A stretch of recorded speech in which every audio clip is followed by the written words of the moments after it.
Students कैसे हो?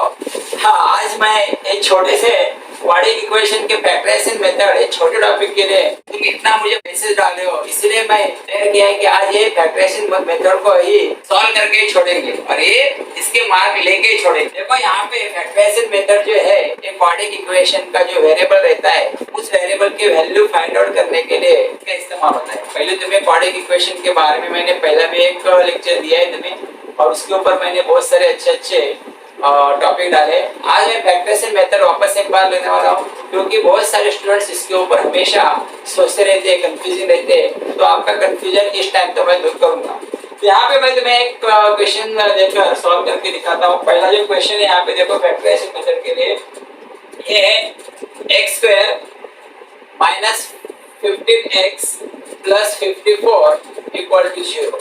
अभी देखो यहाँ पे हमेशा प्रॉब्लम जो रहती है, यहाँ पे माइनस यहाँ पे प्लस रहेगा, तो फैक्टराइजेशन कैसा करना है।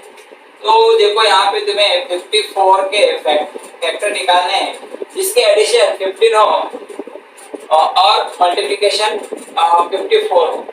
तो देखो अगर हम लोग यहाँ पे थोड़ा सोचे, देखो कभी भी फैक्टराइजेशन मेथड में यहाँ की जो नंबर आते हैं वो सोचना बहुत जरूरी होता है। देखो यहाँ पे ये जो नंबर है, ये जो इक्वेशन है, इसमें तुम्हें अगर सोचे तो 15 एडिशन जो होती है वो 9 के टेबल में 6 नंबर में 54 आते हैं, और यहाँ पे 9 6 तुम 54 कर सकते हो। लेकिन वापस यहाँ पे प्रॉब्लम जो आता है ये प्लस का और यहाँ पे माइनस का। अगर मैं समझो कि तुम यहाँ पे माइनस करते हो तो minus minus minus plus multiplication minus आ जाएगा, लेकिन मेरे पास 54 प्लस है तो ये मैं नहीं कर सकता हूँ। अगर मैं इसे माइनस देता हूँ दोनों भी नंबर, तो दो नंबर अगर माइनस रहेंगे तो उसका मल्टीप्लिकेशन हमेशा प्लस रहता है, तो मैं इसे लेकर कर सकता हूँ। और दूसरा एक रूल ऐसा है कि -9 और -6 अगर दो नंबर माइनस होते हैं तो नंबर का एडिशन होता है, जैसे कि 9 प्लस 6 15 होगी, और दोनों में से जो बड़ा नंबर होता है 9 उसका जो साइन होता है माइनस, तो -15। तो यहाँ पे मुझे दो नंबर मिल गए, जो फैक्टर मिल गए, जो -9 और -6 है। अब यहाँ पे देखो तुम्हें एक्स स्क्वायर माइनस 9, यहाँ पे 9 के बाद तुम्हें x लेना है क्योंकि हमारा वेरिएबल x है, -6x प्लस 54 इक्वल टू 0। तो अभी मैंने यहाँ पे मेरे फैक्टर वेरिएबल के साथ जोड़ दी। यहाँ पे अगर तुम देखो तो मैं तुम्हें सेपरेटली दिखा रहा हूँ। एक्स स्क्वायर हम लोग कैसे लिखते हैं, एक्स मल्टीप्लाई एक्स बराबर, और -9x कैसे लिखोगे, -1 मल्टीप्लाई 9 मल्टीप्लाई एक्स। यहाँ पे कॉमन क्या है, देखो x कॉमन है, इसे अगर मैं बाहर निकालता हूँ तो यहाँ का x बचेगा, यहाँ पे -9 बचेंगे, -9।